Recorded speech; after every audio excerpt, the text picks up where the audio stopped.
Pour Elmina, donc aujourd'hui on se retrouve pour une nouvelle vidéo, donc ça sera un tag. J'ai jamais vraiment fait de tag, à part une fois, mais c'était pas le mien, donc je me suis dit que ça pourrait être intéressant d'en faire un. Voilà. Donc ça sera un tag en 9 questions. C'était censé être 10 questions, mais j'ai pas trouvé la dernière, donc on va se contenter de 9. C'est parti. Alors, première question. Donc, tu achètes tes dolls pour les collectionner ou pour les customiser et créer un monde autour d'elles? Donc perso, je ne collectionne pas les dolls, donc si je les achète, c'est vraiment pour créer des personnages. Sinon, je les customiserai pas en fait. Donc ouais, c'est vraiment pour créer un monde autour d'elles. J'aime pas tant que ça les dolls elles-mêmes en fait. J'aime beaucoup, c'est vraiment les customiser. Donc ouais. Ce serait plus pour les customiser et créer vraiment un monde qui leur appartient avec vraiment un personnage plutôt que les collectionner pour vraiment ce qu'elles sont de base. Donc deuxième question, quelle customisation achètes-tu en premier pour ta doll et comment les choisis-tu? Donc perso, les premières custos souvent je vois c'est pour les Obitsu et si c'est pas un Obi, souvent je prends les wigs. Donc pour ma Meiko, en premier j'avais eu son Obitsu et ensuite sa wig. Ouais. Souvent c'est ça, ouais. Mais si je compte pas changer le corps, c'est la wig directement. Et comment je l'ai choisi? Très bonne question.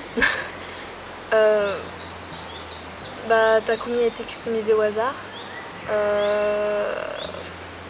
Akira il est passé par plein de customisations, le pauvre.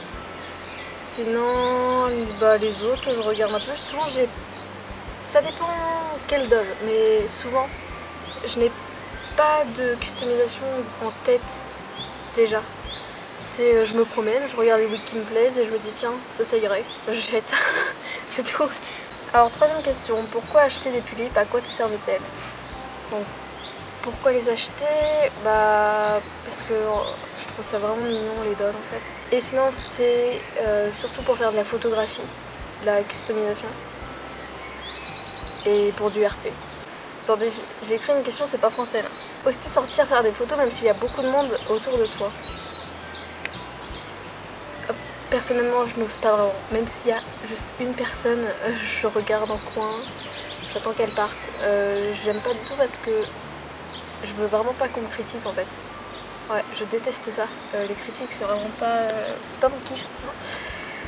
Ouais, du coup ça me saoule et je préfère vraiment attendre qu'il y ait personne pour faire des photos, sauf si je suis avec d'autres personnes qui ont des dolls aussi ou avec mes parents, là ça va. Mais si je suis vraiment toute seule, je peux pas. Ouais.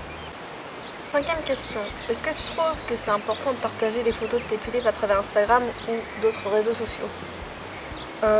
Perso, ouais, je trouve ça important parce que, enfin, je sais pas, les photos en soi, d'un côté déjà je les fais pour moi, c'est vrai, mais j'adore partager pour avoir l'avis des autres et pour voir si les gens aiment bien.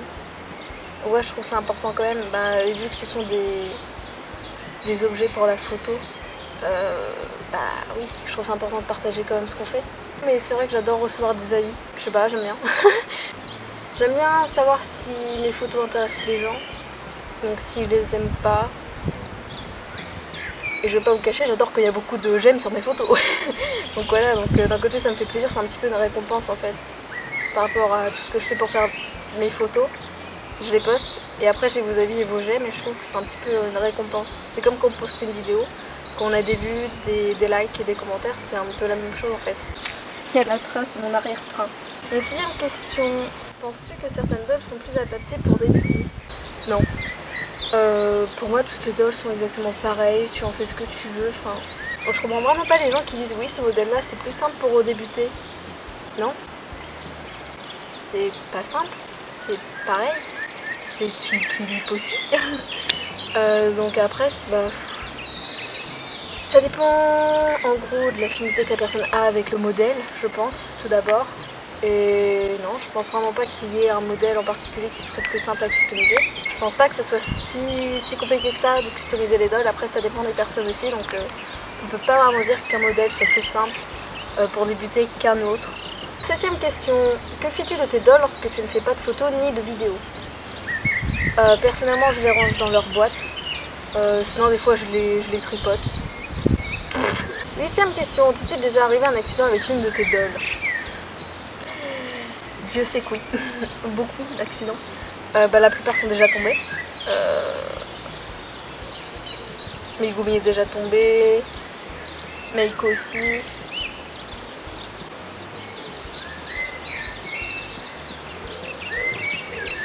Takeru aussi, mais c'était contre moi et ça fait très mal. Ouais, il a fait le pivert. Je ressens encore la douleur. Après, je suis tombée avec Misaki. Je suis tombée avec Misaki. La vie de Dolien est très incroyable. Tant de péripéties. Donc, 9e et dernière question. La passion des peluches t'a-t-elle permis de rencontrer des personnes? Donc, oui. J'ai rencontré du monde. Par exemple, Maymoun. Si je dis toujours bien ton pseudo, à chaque fois je dis est-ce que je le dis bien. Je sais pas si c'est ça ton pseudo aussi sur Insta, toi, mais Philippe Sweet Dream. Ah, mon accent anglais est tellement délicat. Donc voilà, j'ai rencontré vraiment pas mal de personnes qui sont, ma foi, très gentilles, même s'il en reste peu aujourd'hui avec qui je parle tous les jours. Mais ça m'a quand même fait plaisir de rencontrer des gens, en fait, et de voir qu'on partage la même passion, même si certains n'ont pas la même manière de faire les choses. Au moins, on voit un petit peu comment ça se passe pour les autres, et ouais. Donc oui, ça m'a permis de rencontrer beaucoup de personnes, que ce soit des abonnés ou des gens qui n'étaient pas abonnés, ou des gens à qui j'étais abonnée.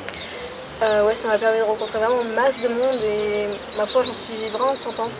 C'est un petit peu le principe d'une communauté, d'être soudés, etc. Même si on n'est pas toujours. Il y en a qui seront toujours là pour essayer de tout démonter, hein, mais ces gens-là, les manipulateurs, on les met de côté, on les oublie. Du coup, voilà. Voilà, c'est la fin du tag. J'espère que ça vous a plu. N'hésitez pas à le refaire, je vous mets les questions dans la barre d'infos. Tu cliques, tu copies-coller, voilà. Et ma foi, tu pourras refaire ce tag. Donc voilà, donc si tu refais, j'aimerais bien que tu mettes dans le titre que c'est mon tag, ça me ferait grave plaisir. Au moins, je pourrais plus facilement trouver les personnes qui ont fait le tag et pouvoir regarder vos petites réponses. Donc voilà, donc merci d'avoir regardé cette vidéo et à bientôt. Bye.